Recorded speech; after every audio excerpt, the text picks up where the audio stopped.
Hello, everyone. I am super excited today because my guest is Christina Mychas. Hi, Christina. Hi, thank you for having me. I'm so excited. Did I say your last name right? Oh, it's I okay. did, right? It's Mychas. Is how you would say it. Yeah. Mychas. Yeah. Mychas, Yeah, like an exactly. I. Yeah. Oh, I keep saying it like an That's A. I actually okay. think so I'm really excited to have you. I think I actually mentioned you in my first podcast, like Oh, briefly about like the fantasy self or something like that. And then I was like, yeah, it's this YouTuber that I follow. And I've been watching you for a while. And thank you. That's awesome. yeah, and I feel like whoever's listening is going to get so much value out of this. So to make it more simple, what do you do? Like, what is it that you post about, and how'd you get here? I'm primarily on YouTube, and I actually started off as like a haul channel, like doing Zara hauls and H&M hauls and all these like shopping things. And all the while I was like in debt in that time and really stressing about money and all these things. And one day I was just kind of like, this is like such a lie. And like it just didn't feel authentic. And I was like chasing this like image of looking a certain way for how I wanted people to perceive me. But all the while I was like in debt and stressed about money and all this stuff. So I switched that. So like I kind of took a turn in my content to more like intentional living, intentional spending, and like getting the most out of what you already have. And just changing your relationship with your stuff, your shopping, and your money. So that's mostly what I talk about. It's truly amazing. I think I found you because I searched. I think I searched like how to stop shopping or something like that, Yeah. and your video came up, and it's an amazing video. Like I think I was really struck by how candid you were about like your own struggles with like being a shopaholic. Like I know Yeah. it's a shopaholic is an interesting word, right? Because it's like, what does that mean? Like, are you just buying coffees every day, or are you excessively ordering clothes online? And I actually think that more women than not can relate to being a shopaholic. And like, can you talk a little bit more about that, like what that meant for you, and when you were like, okay, this is a problem, this is too much, I have to Yeah. change this. For sure. So I found like I've always like loved clothes, loved fashion. I thought it was super fun, and shopping for me, which it is for many people, was like a hobby. So I would, anytime I had downtime, I would like go to the mall or go walking somewhere in Toronto, like along the, open air malls and things like that. And um, I just started noticing, like, well, I would say, so I got out of school. I work as a pharmacist full time still, on top of doing this. And um, I just like didn't know what to do with my time because I didn't have to like study or do anything like that. So I would lean into shopping, and I just started noticing that I was like doing this constantly. And I moved from like a smaller town to Toronto, which is like one of the bigger like, metropolitan cities in Canada. And that's where I started seeing like people like wearing like Chanel or Aritzia. Like there was all these like aspirational things that I started seeing that I wanted to buy to sort of fit into my new life because I was a grown up, I was an adult now. Um, so I really sort of turned to shopping to do that, and I was doing it like on a weekly basis, doing all these like hauls, and. Uh, but at the same time, like I mentioned, I was also in, at the time, like $120,000 of student loan debt that I really had no plan to pay off. And um, like moving to a big city and suddenly having all these like bills for myself, I was underneath all that, just really like just stressed all the time. But because I was stressed all the time, I would lean into shopping to relieve that stress. So it just became this cycle that I noticed. And one day I was just like, well, I bought a pair of boots that cost like more than my rent. And at the time, I was like, I actually said to myself, I was like, girl, you cannot afford these. Like, what are you doing? And I knew that consciously, but I decided to keep them. So I like put them away in the box and put them under my bed. And I was like, I'm going to keep these boots. And that to me was like a low point that sort of hit me where it was like, okay, like you need to change. And it was just like a total conscious moment of self-sabotage that I felt, that I knew I was just in this cycle of, and shopping was one of the main ways that I was doing it. So that was kind of like my moment of like, okay, this is not, it's not fun anymore. And it's not like a healthy outlet, because I think shopping can be in many ways, it's fun, but for me, that wasn't. It was more of like a toxic cycle. Yeah. I think what you're saying is super relatable, because there's a lot of shame that comes with shopping. Yeah. And I think I also saw in one of your videos that, when someone would ask you something or be like, "Oh, I like your top," or "I like this," you'd be like, "Oh yeah, I got this a while ago." And I feel like that's something that I've done a lot. You know what I mean? I think I relate a lot to what you're saying about like, what do you do in your free time? And shopping does kind of become like a hobby. It's like, oh, I'll check this website, or for a lot of people it's Amazon. Like I know a lot of people that like every day get an Amazon package. Yeah. And it's really difficult to really own up to it, to really say like, okay, I need to do something differently. Do you think, like, what was it for you that made shopping so hard, like to stop shopping so hard? I know that you've touched on that a little bit, but I think it was just, I think shopping for me was probably like my number one form of escapism. So I would like shop when I was happy to like keep that feeling going. And then I would shop when I was sad because, I was stressed or upset or whatever. So it was like my relief for everything.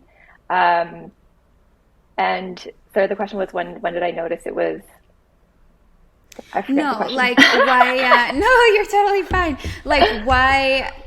Like what do you think it was so hard to stop shopping? You know what I mean? Why did it take the boot incident? Because Yeah. I don't, you know what I mean? I don't have. I didn't go to college because I started working. So when I don't have like student debt looming over me, but so I will tell myself like, oh, I'm going to stop shopping, but then I don't. Like, was it also Yeah. part of that, Yeah, for sure. I think like the debt really helped me. It was like the main motivator for me to be like, because I would like complain about my debt or almost like make a joke out of it all the time and be like, oh, haha, like I'll always be in debt, or like just make really light of it. But the truth was that it was something that I would like ruminate over every single day, or anytime I did go shopping, I would sort of scold myself. I would have this like internal dialogue of like, what the hell did you just do? Like, you need to put that money on your debt. And my debt for me was, it's what I blamed for everything. Like, it was why I couldn't buy a house. It was why I couldn't go on vacation. It was, I had like all these visions of what my life would be like, as soon as I started working and making my own money and stuff like that. But none of it was really happening, because, and I would say because I was in debt, that had a lot to do with it, but it was also because I was spending like every disposable dollar I had on shopping. So kind of what I realized was that like, yeah, girl, you have like all these goals for yourself. You envision your life a certain way, but you're not doing anything to get there. And that shopping is really getting in the way. And I just started seeing like all the things I was buying as just stuff. Like, you mentioned the fantasy self. I would shop a lot for her, but then I would never actually like live the life that I was fantasizing about. So, if you don't have debt, are there other goals? Like, do you keep saying that you want to travel, like you want to quit your job and travel for 6 months or something like that? Like, I think the key to a lot of the goals and visions that we have for our lives can be so closely tied to money. And for me, I was just like trading those visions for stuff all the time. So I knew that that was something that needed to change. Yeah, no, I love that. And you've been like really open about the fact that you had to confront your insecurities in order to stop doing that. So Yeah. can we talk a little bit more about that? And also for everyone that doesn't know what a fantasy self is, like, can we just define that? Yeah, so the fantasy self was something that I just started thinking a lot about when I did my first sort of no spend, no shopping challenge back in like 2019. And it's basically just like that person that you envision yourself being, who like lives this idyllic life that maybe you don't really live in right now, but in the context of shopping, you shop for that person a lot. So like part of my fantasy self was to be this like cool Carrie Bradshaw, rock and roll chic, cool girl, whatever. And so I would buy, like high heels, even though every day I walk to work and I stand at work. And when I had the opportunity to like wear these heels, let's say going out to an event or something, I would never actually wear them. I would always sort of lean back into what I actually was comfortable with and what my everyday life was. So the fantasy self could be like, maybe you have a closet full of dresses that you never wear, and really you're like a jeans and a t-shirt kind of person. So it's kind of like who we shop for, who we see ourselves being, but we never actually sort of make moves to lean into that person or make that fantasy a reality. Right, like who we would like to be in an ideal world as well. Yeah, absolutely.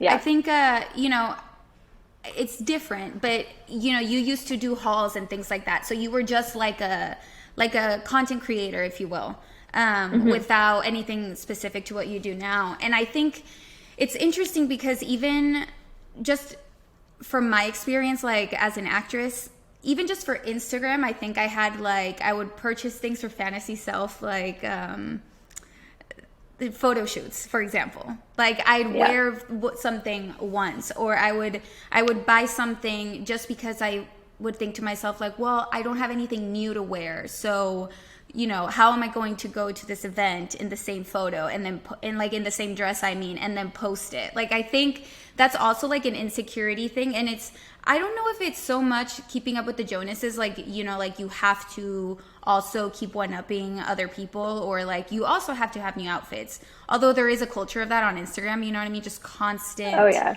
You know what I mean? Everyone's trendy, everyone's wearing the latest thing, and it's so exhausting trying to keep up. And when I was in my mid-20s, I was that typical person. This is so embarrassing, but I was that person that would not open their bank statement. Like I wouldn't open Yeah. the credit card statement. And it wasn't because I was stupid. It was because I knew that my debt was huge. So I Yeah, didn't. like you don't want to face it. Yeah, and I was like, you know what? I pay the minimum. Like, it's fine. I'm totally fine. And I think when I was like 25 or 26, I finally looked at it and it was like 11 grand. And I was like, oh my God, this is in clothes that I don't even know what cost me this much money. And I was fortunate enough to be able to pay it like really quickly. But at the same time, I feel like that on top of student debt or whatever it is, like snowballs so hard. And it's because we're trying so hard to present ourselves a certain way for other people, which makes no sense even saying it out loud, but it's actually very difficult to do. And I think your videos and your content, I don't know, I used a different word, right now is so helpful because you're so candid about that. And I know that we've been touching upon it right now, but if there's anything else like around that you would like to share, I think it would be super helpful. Yeah, and I mean, I totally agree, and I can't even imagine in terms of the pressure being in acting and like that kind of spotlight, like where so many more eyes are on you. So it's like, oh, someone's really going to notice that I wore the same shirt twice, kind of thing. So I can imagine that pressure being like tenfold for, yeah. But I think on a grand scale or on a small scale, like I think with social media and just like keeping up with that like Instagrammable lifestyle, there's so much pressure to think that, well, like maybe, my colleague from work, they went to Mexico or Europe, and they seem to be able to afford it. Like, what, I guess I should be able to too. Like, there's this sort of subliminal kind of script that I think leads you to think that that's where you should be spending your money, or you should be able to afford that, or you should be doing these things in order to like live like kind of like a life like you made it. You know what I mean? So I think there's just so much of that silent pressure. But what I sort of realized is like, maybe my colleague would go on that trip and then they would complain about their credit card bills for the next little while or something like that. So it's just being aware that what you see, it may not always be the actual reality. Or like how you mentioned, like you were getting all these things for the photo shoots and things like that, but you were $11,000 in credit card debt. And the credit card debt is like the image that we see, no one really talks about how they paid for it. Exactly. And that really, it's making, maybe it's possible that we could be making assumptions. Maybe it's paid in full and we don't know, but the key is like, we don't know. So I think the main focus is like on ourselves. What do we want? How do I want my wealth to build? How do I want to spend my money? What's important to me? I think that's the main thing to focus on. Yeah, I love that. And I think it brings me to this kind of subject of that you had also mentioned briefly about like self-sabotage versus actually what is self-care and what is showing myself like respect and that I love myself. And it's definitely not trying to be perceived as someone that has made it. It's actually doing everything that it takes for you to actually feel secure and safe and proud of yourself and how you spend your money and I think safe is like a big aspect of that, Yeah. I think you mentioned briefly in some of your videos, and I sound like such a stalker because I'm watching some of your videos. But you were very open about going to therapy as well, and I'm all about therapy. Like, don't get me started. I like, it's such a stigmatized thing. I think even now, like just the other day, someone was like, oh, this day or that day. And I was like, oh, I have therapy.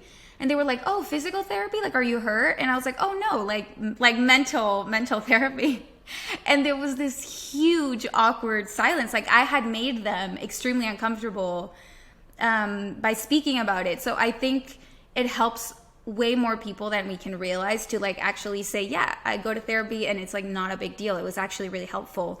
So how did therapy help you? And was it something that you specifically sought out to grapple with like these insecurities so that you could stop shopping, or how did you approach it? Yeah.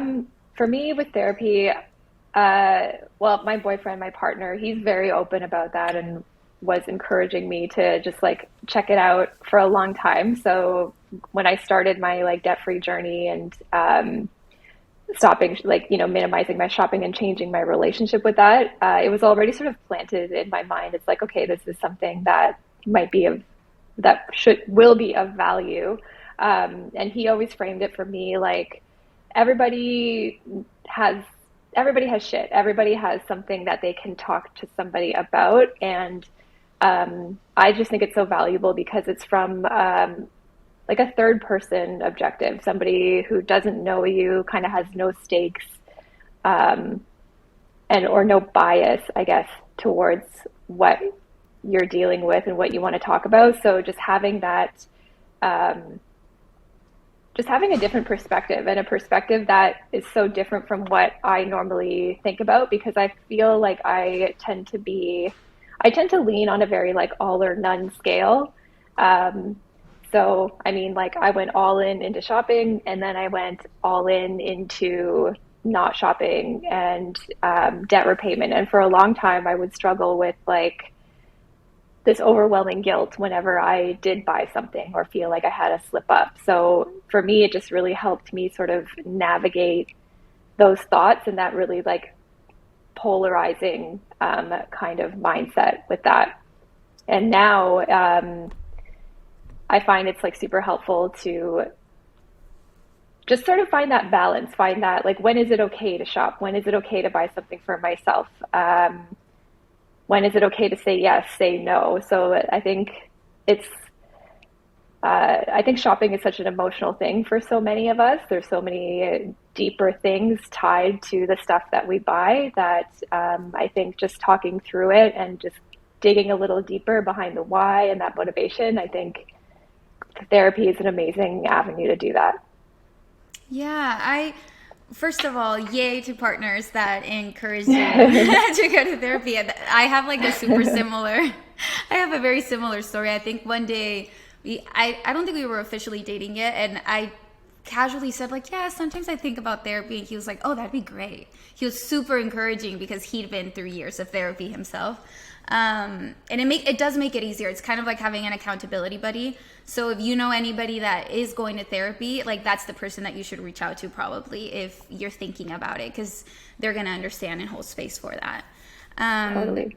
And also what you were talking about with shopping, it's super interesting because hearing you speak, like I didn't start going to therapy because of shopping, but everything that you just discussed are things that I've dealt with in therapy. And I think whatever problem, everyone has, or whatever their shit is, like it's always a manifestation of what's actually going on inside us, you know what I mean? And I think you're going to go through the same things in therapy, which is like, who am I? You know what I mean? It's like, why am I choosing this? Who told me that I had to wear Fendi shoes, for example? I don't know, to be cool or to be accepted, or like who told me that I needed to work 80 hours and make this sum of money and be completely miserable in order to, pretend that I'm happy or whatever it is. I think, I loved your response because I think it's just about what's lying underneath. Like that's always the problem.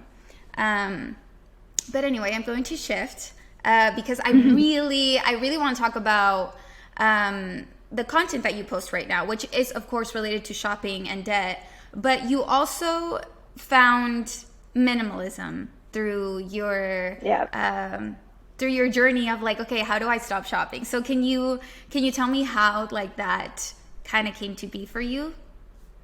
Yeah, for sure. I discovered minimalism sort of like halfway through my debt repayment and my like no spend challenges. And when I discovered minimalism, it sort of came at the perfect time to be like, it was like the tool that I needed that was missing. So what I found, like on my channels right now, I'm talking a lot about doing like a no buy January. So only spending money on the necessities for January.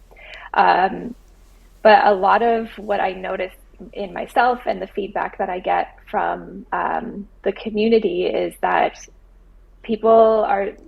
there's very much of a focus of like the focus is still so much on the stuff. It's so heavily weighted on like, oh, can I buy this? I can't buy that. That's not allowed. But I really want this thing. When am I okay to buy it? So there was still this like hyper fixation on the stuff. So I was still feeling really unsettled in that. So even though I wasn't shopping and like, refraining from that fairly successfully, my mind was still on it like all the time. So, sorry. No, you're okay. I need to do like a vocal training. Please teach me how to speak so that my voice doesn't like. I feel like acting would be so like helpful for that. You're doing great. Yeah. You're doing great. But yeah, so when I discovered minimalism, it was really about. A lot of people would talk about. There was one YouTuber in particular, Ron Banks.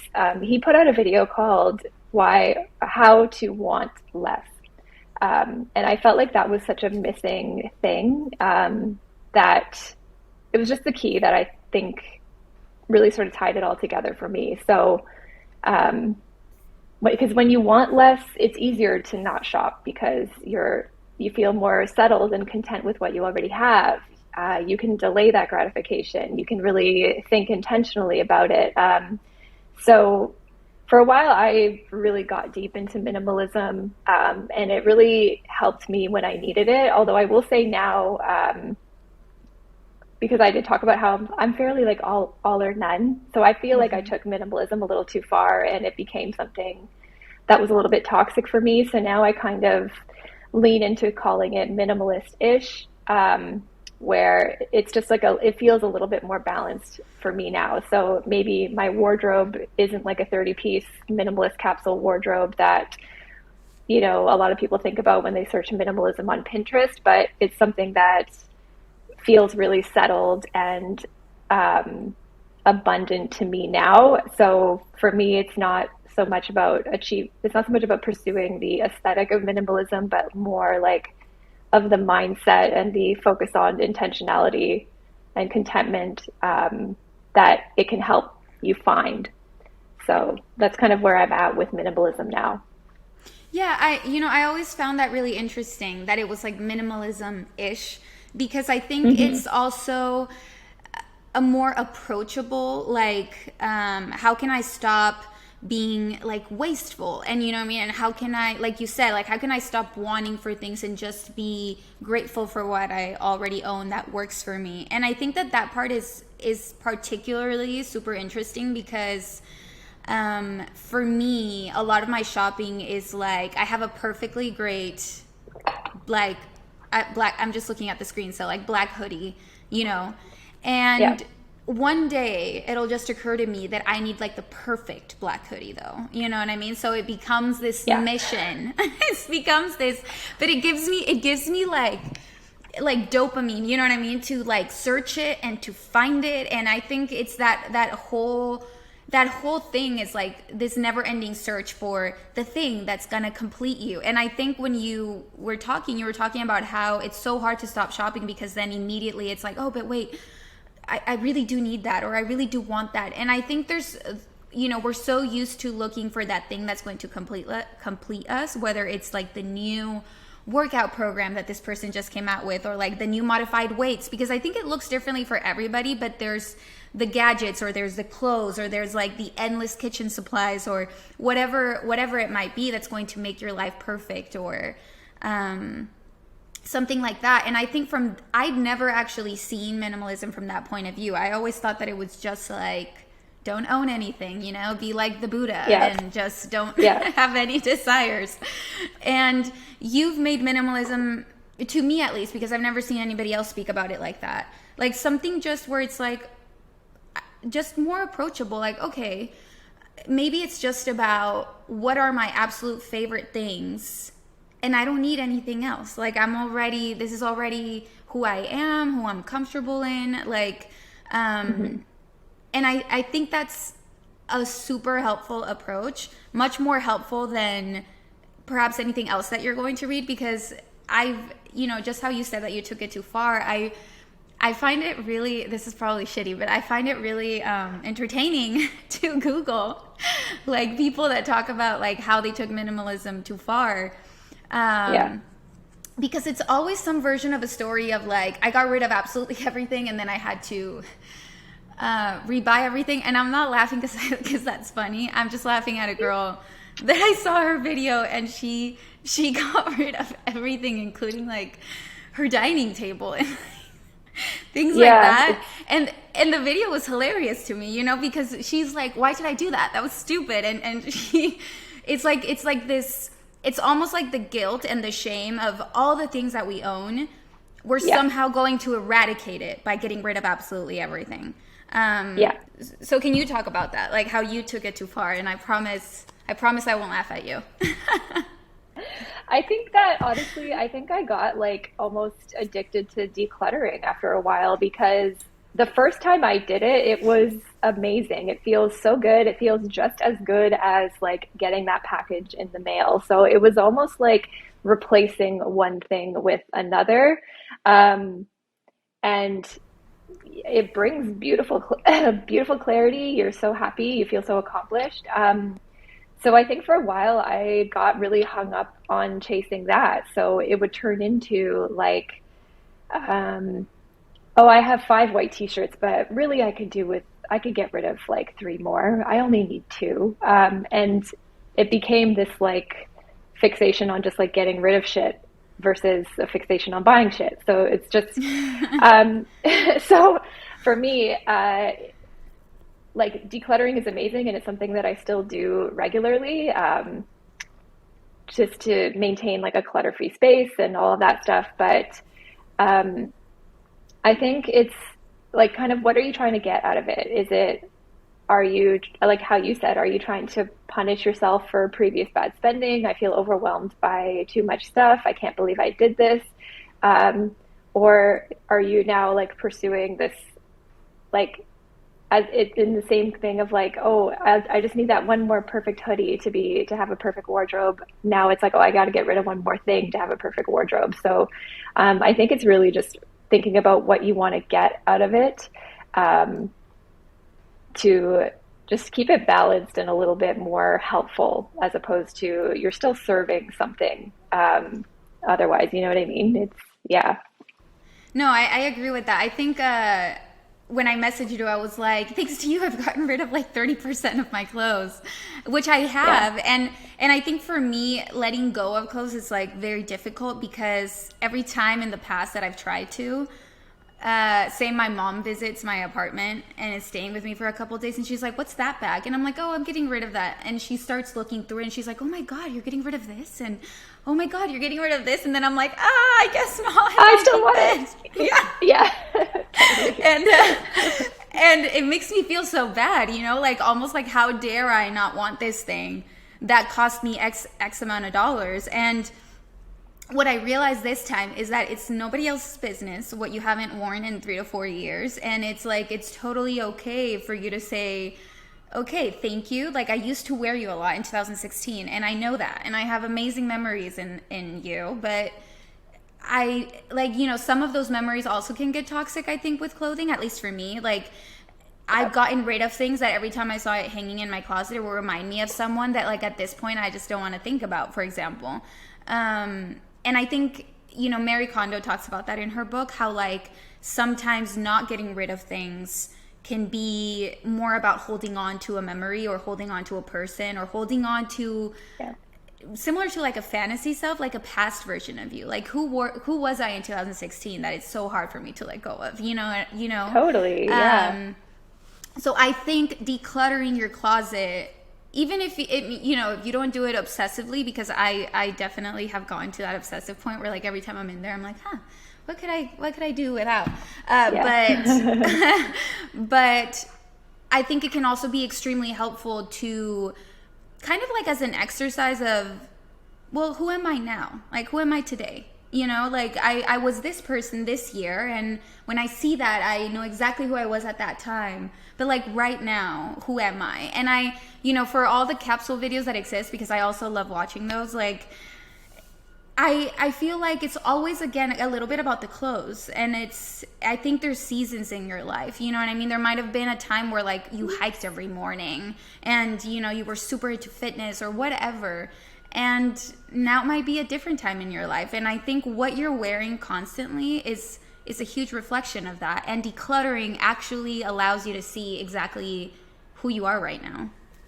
Totally. I love that, how you talk about like seasons in your life and like, who am I today? And I think like when we shop and when we even declutter, it's like, who do I want to be? But it's, and I think it's like still this like pursuit of something external, but it's like, maybe I like maybe I like everything the way it is right now. You know what I mean? Or maybe I do want to add this one other thing, but it's not from a perspective of like more fantasy or more shoulding. It's just like, no, I want this and that's okay. And I just think like, I don't know, talking about like these things can evolve, just like letting them evolve naturally, I think is, that's kind of where I'm at right now. Cause like this past year, I got like super into like vintage Levi's. I'm like obsessed. And I had just like a lot of fun with that. And I'm like, okay, maybe this is my season. But you know, in the past I would have felt really, or actually when I was buying through all these things, I just felt really guilty. Like I grappled with that a lot. But I think it's trying to find like, when is that all okay? When am I settled? When am I happy with all of this? Yeah, I don't know what I'm trying to say here. Maybe we want to cut that part out. Sorry, there we go. I'm trailing. No, you're fine. You're fine. Were you talking about like the guilt of letting go or the guilt For me, it was the guilt of bringing in, I think. Like I found, because for the past like 2 years, I was really focused on saying no and getting rid of. And this year, and decluttering. So I decluttered like 60% of my closet and, got like super minimalist for me, because it's all relative, right? I think that's a very relative sort of aim. And this year I sort of spent a lot of time building my wardrobe back up. And I was trying to do that now from a perspective of like, what does my authentic self like? What am I naturally gravitate toward? Or like, what am I craving in my wardrobe right now? And how do I bring these things in guilt-free? So that's sort of what I've been focusing on this year. So just talking about seasons, like, there's a season of decluttering and a season of letting go. There could be a season of bringing in, but I think always just trying to do that from like a really healthy and gentle, authentic place versus like just always trying to chase something or trying to be somebody else or be a more perfective version. Yeah, and I think it is tricky. I think when I was thinking of an example, but that would be a little bit too dramatic. I think maybe there's a little bit of hesitation because at least for me, like for example, when I've paid off all my credit cards, I start really like if I want something or if I order something, I'm like, ooh, but there's like this like kind of thing of like, am I gonna go back to 11 grand in debt, because I'm gonna be reckless. And I think it's okay for that fear to exist because you're human and also because you're very aware of, I don't want to be that version of me again. But I think at the same time, you're not that version of you. You're like a new Christina, or a new Andrea. And how you're going to approach shopping now is with that, like with that new mindset and those new experiences and, in that new season of your life. So I think it's interesting that of course it's still going to be difficult when you're like, oh yeah, that was a little pricey, but wait, but I've been responsible, but everything's okay. Yes. I budgeted for this. It's totally fine. And when you were speaking, I thought about something because part of the reason that I love YouTube is because the comments are so different than say Instagram. Like it's not the same type of community. Like people actually go to YouTube to have a conversation or to like say something collaborative or like constructive. I'm obsessed. I love it. And yeah. I think, there was one video that you posted, again, like I look like a total stalker. But, oh my God. Where you were like, yeah, no, I'm a huge fan. I feel like every time I like slack off, I'm like, you post something and I'm like, okay, I'm motivated again. I'm doing this. But I'm always fascinated by the comment section because just as much as people can be very supportive of what you're doing, I think there was one video where you were talking about, kind of like being over it a little bit, like not wanting to be so restrictive with yourself. And, and there was, I realized that a lot of people, you had like a lot of backlash. And I was wondering, because I just started the podcast and the part of me is like really terrified of actually posting it and like opening myself up to backlash because like, people have never seen me do this.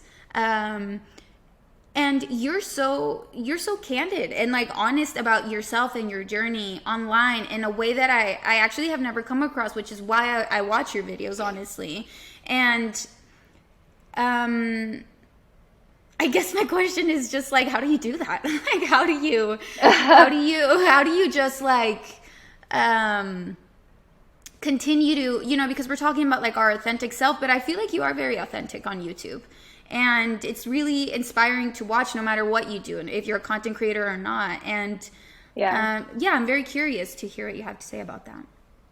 Honestly, therapy helps a lot with that. I know what video you're talking about. I did get a lot of shit from that video in the sense of I struggle with this because I think sometimes people might see me in a certain way, and then um, if I, I think I wrote like the whole when I started this journey, like I wanted to see a change. I wanted to stop being so. Um, I wanted to stop being on those like polar extremes and stop punishing myself for being on those. And one thing that video, like the response to that video bothered me because I was sharing things that when I told, like, I was sharing things that I thought were okay and I felt authentically okay. And like I said okay to myself, I felt comfortable with this. Um, so to see some people be upset about that, it made me question if what I thought was okay actually was for myself. You know what I mean? It Mm-hmm. made me second guess my comfort level and if I should be okay with this or not. But really, at the end of the day, it's like looking back, it's like, no, I set out on a journey of change. I wanted to be more kind to myself. I wanted to be more gentle. I wanted to see this change where, yes, I stopped shopping for a while. And yes, I do take shopping detoxes now because sometimes I still feel like I just want to take a break from those things. But I think ultimately my goal was to find like just find that comfort and find that balance. And I think at the end of the day, you can't please everybody. And I think also sometimes people have a certain perception of how you are, and maybe that could be a little bit frozen in time. Like it's almost like if you have like a family member and you're like, oh wow, you're so big, but you're still like 5 years old in my head. You know what Yes. I mean? I think it's a little bit like that. And also like I think some people see you only for a certain moment in time and then they might come back to you later and see a big change, but really I think I've shared that evolution throughout the whole time. So yeah, I don't know if it's super, I don't know what I'm trying to say here. It could be jarring to some people, but I think like there's a continuum across that you go. And I think for me, I had to really just be like, this was something that was authentic to me. I felt good about it. And really, that's what matters because I've been trying to get to this place for a long time. But I love that because I think, in my experience, I think people get entitled to a certain version of you when you're in some way or form like a public something, whether you know what I mean, because in a way Yeah. you are a public figure, you know what I mean, like I Hmm. I know I know all these things about you because of your YouTube, and I think in a way people do similar to like a singer or something, you know what I mean, they come out with a new album and it's different to what they've usually done and people are like, oh, this sucks, and I miss them writing about this, and I wish they would just go back to, because Yeah. people found comfort in that version of you. And I think I wanted to ask you, and I wanted to talk about it because I think to anybody listening, like it's okay to give yourself permission to outgrow a version of yourself that other people are comfortable with. And I think you're a very good example of that. And you know, I was also curious because I'm trying to do that. I think for a while now, I've been feeling like I don't like this image of myself that I've continuously created simply because it was like the thing that got the most validation. And I Yeah. think it definitely takes a place of like, okay, well, I'm going to change and post differently or do this differently, and some people are not going to like it. And I think ultimately it's okay. I mean, it probably is going to hurt to some extent. I'm sure that's if you see backlash or whatever, it's not like, oh, okay, great, whatever, let me just move on with my life. I mean, it still stings, like you said, like it bothered you, and it should, because it wasn't very nice. But I think as long as like you're at a place like you said where like it's like, no, it's taken me a really long time to be here and I'm actually really proud of the changes that I'm making in my life. Hmm. I think that's like Yeah. all the permission that you or me or anybody else needs. I think, yeah. And just like, you'll just burn out otherwise. I think like, especially when it comes to like posting content, I feel the most clear when I'm like most in tune with myself in terms of like what I'm posting, if like just being just really trying to get into like what am I authentically experiencing right now and sharing that. Um, and that's when posting feels really energizing as opposed to like chasing an algorithm. Like I know like maybe my minimalism videos did better on YouTube for a while, but I would I was burning out because I just wasn't as connected to that old version of minimalism anymore. So it's just, yeah, like being authentic to yourself and just staying with that. I think that's always going to lead you to the best path. Yeah, and it's not going to feel like a burden, which I think is kind of like Yeah, what you're saying. Yeah.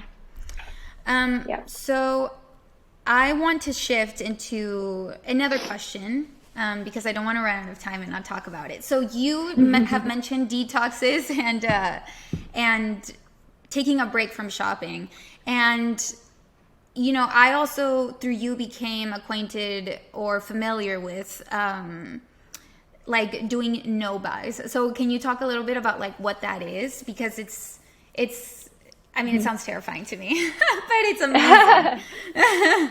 Yeah. So I'm doing a no buy January right now.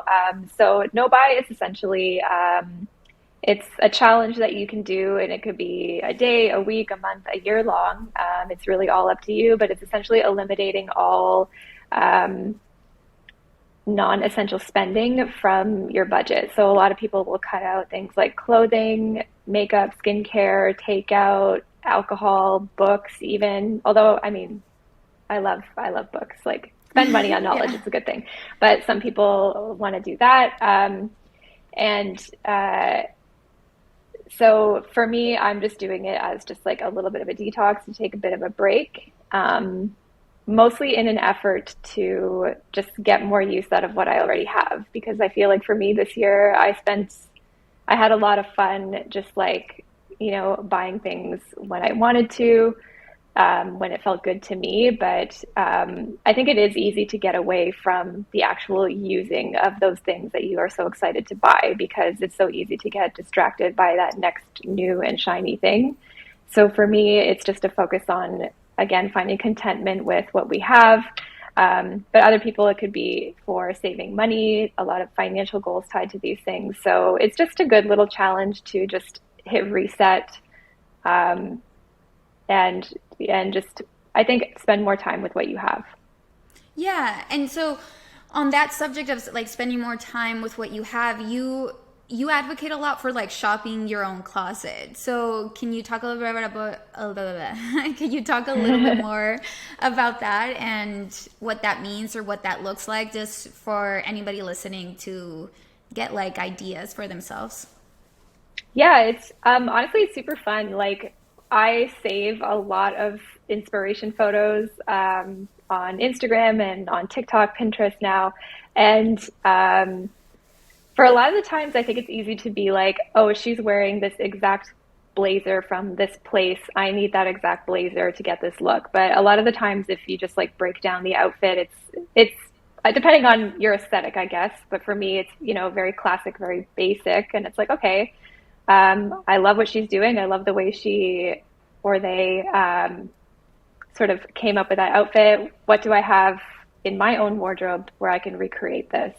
And I think it's a lot of fun. And the key about shopping your closet for me is it really um, forces you to take action because I think, especially with shopping, I mean, a lot of the times I'm like horizontal on the couch, I'm scrolling, and sorry, um, and it's very, very passive. Uh, and I'm almost like craving to do something. So spending money is that thing that feels productive. Buying this thing feels productive. But I think shopping your closet can shift that I need to buy this thing to feel productive to I'm taking action and spending time with my own stuff, just to have some fun with it and be creative and use it the way we intended when we bought it. Yeah, no, I think that's like that's a great idea. And with some of the things that I didn't know if I should get rid of, I tried wearing it for a day and I felt super like, why am I wearing this? Yeah. This is not me at all. I don't feel comfortable. I don't feel like myself. And that was a very clear tell of like, oh, okay, yeah, no, I've either outgrown this or this was never me. And I think what you're talking about 100%, because you could recreate an outfit and even then realize like, you know what, her proportions are different. Like it doesn't work for me, but maybe if I wear like my cropped blazer or the jeans that are a little bit more high rise or whatever it is, for yourself, like you can discover a lot by actually taking the time to just be in your own closet. And I love that. I think it's brilliant. Yeah. Yeah. It really, honestly, the key for everything for me is just like getting up and actually spending time with your clothes, with your stuff, even if it's just like taking like 10 minutes to be like, oh, I'm going to use this blush that's been sitting here for so long that I haven't even opened yet.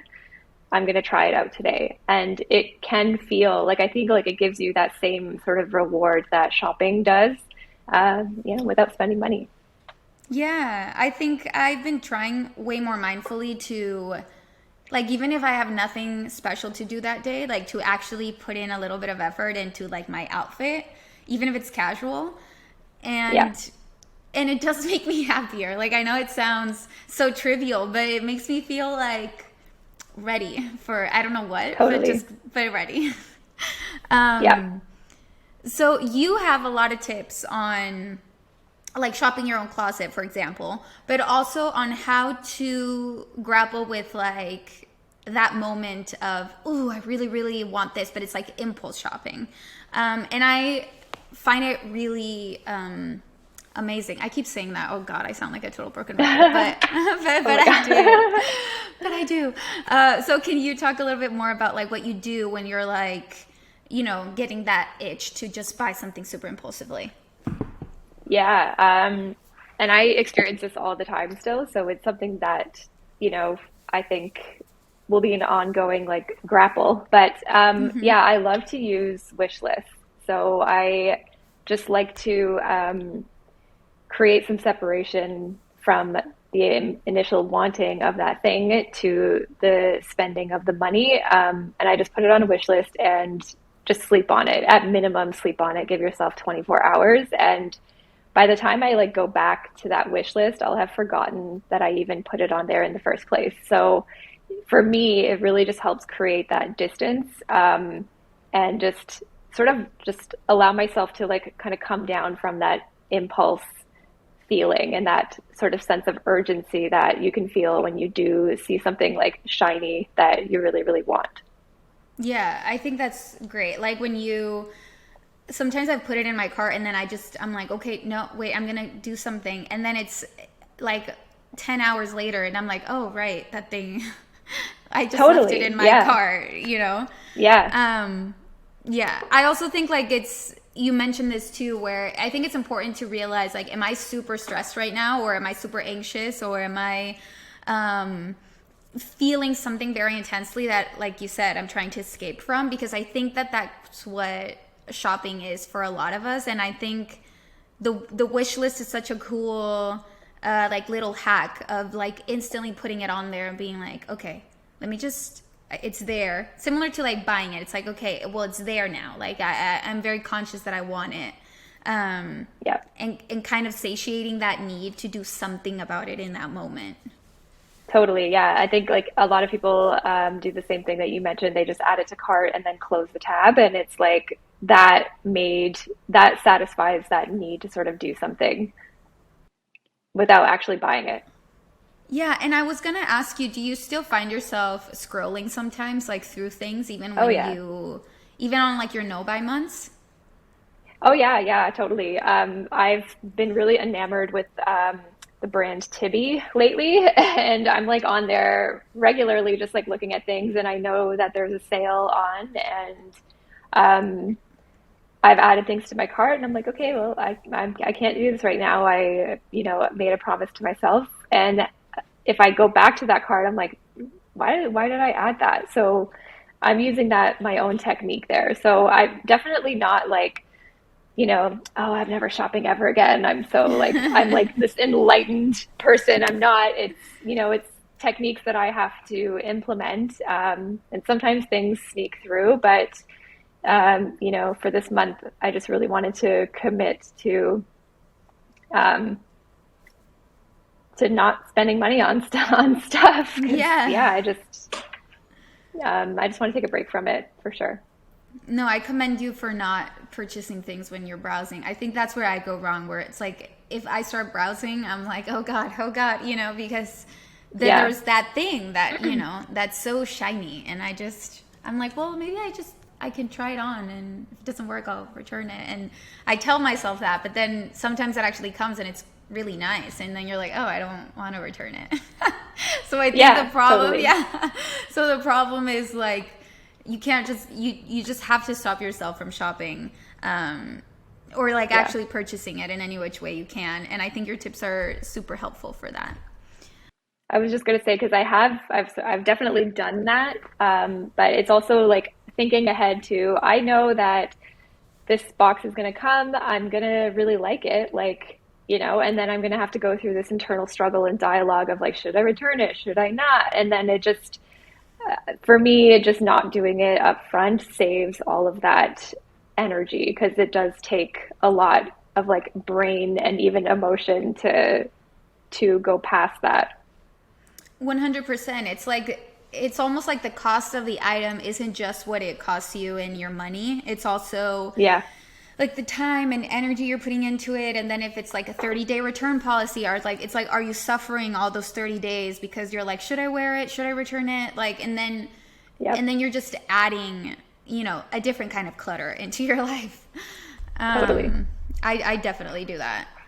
That's probably my biggest problem. Like the shame of like, well, should I not? And then I just spend so much time deliberating. So, you are debt free now, right? Yes. Yes. Yay! Yay. Cue confetti. Yeah. That's Yeah. amazing. That's amazing. Thank you. I think for anybody listening that might be like, oh, yeah, well, I guess it's possible for her, but it's not possible for me type of thing. Like, what would you say to anyone that feels similar to how you felt, like swimming in debt and just like, oh, I guess, this is something that I'm going to live with for the rest of my life? Yeah, I think it's really easy to feel hopeless and compare your journey to somebody else's. But I think the main thing is like you if you want to be debt free or you have certain goals for yourself, like know that you deserve it. And you deserve to reach that goal for yourself and become debt free or start building your wealth and like break the chain. Um, so, maybe your journey might take a little bit longer. I had a lot of, I'd say like, I'd had, a lot of privilege advantages on my own journey that helped me pay that off as fast as I could. Um, but I think just following your own path and just sticking to it. It's going to be hard. It's going to suck. It's going to take discipline. It'll be up and down for sure. But I think if you commit to it and see that light at the end of the tunnel, then you'll get there. Beautiful. That was so well said. Thank you. So, where I wish I had you for like 5 hours and I could do like 5 episodes of this, but We can do a part 2. yeah, I would love that. Maybe we'll see what questions people have after this one airs, and then we'll come back. So I know where I can find you. But tell us for everyone listening that's curious about you, like what platforms are you on? Where do you post the most? Like where can people see your content and all that Yeah. good stuff? So you can find me on YouTube at Christina Mychas. So that's ChristinaMychas. I'm on Instagram, Christina.Mychas, TikTok, Christina.Mychas, and I have a website, minimalistish.com. And I also have a weekly newsletter that goes out with a bunch of like tips on simple living, decluttering, and intentional spending. So that's all there, baby. Yeah, that's Would love amazing. to see you So, there. yeah, so many resources. Well, I'm there, so I can vouch for you. I think I did throughout this entire episode. Thank you. Yeah, no, I think you deserve it, and I think what you post is genuinely very helpful. I'm not, we didn't know each other, so I have like no ulterior motive to tell people to look you up, other than I think it's really helpful. But yeah, thank you so much, Christina. It was like an absolute pleasure talking to you and having you on, and I really do hope we can do a part 2. Yeah. Yeah, for sure. Thank you so much for having me. All right. Bye. Bye.